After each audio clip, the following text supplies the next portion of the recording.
The feminist movement in this country promised women once that they could have it all: a successful career, financial success, and a family. But now, a controversial new study by the University of Pennsylvania suggests that women are less happy than men, despite all of the progress that women have made since the 1970s. Inez Ferre has our report.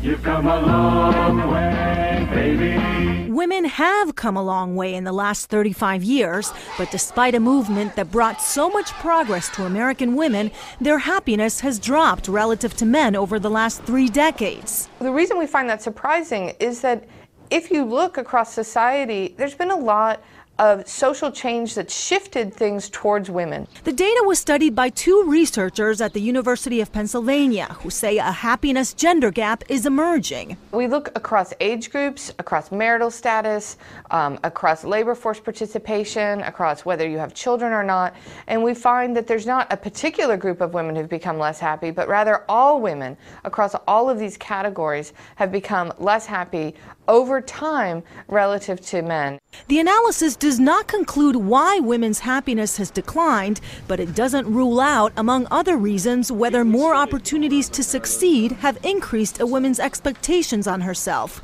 or whether the pressures of their modern lives have come at the cost of happiness. Some feminists question the study, including the measurement of happiness in general. Others say the happiness gap is no surprise because of how hard women are expected to work outside and inside the home.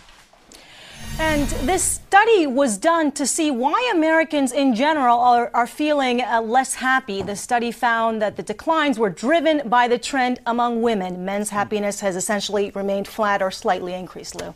Well, that is a troubling and I would say even surprising report, but such an important finding, and I've asked Kitty Pilgrim to join us here too, such an important finding.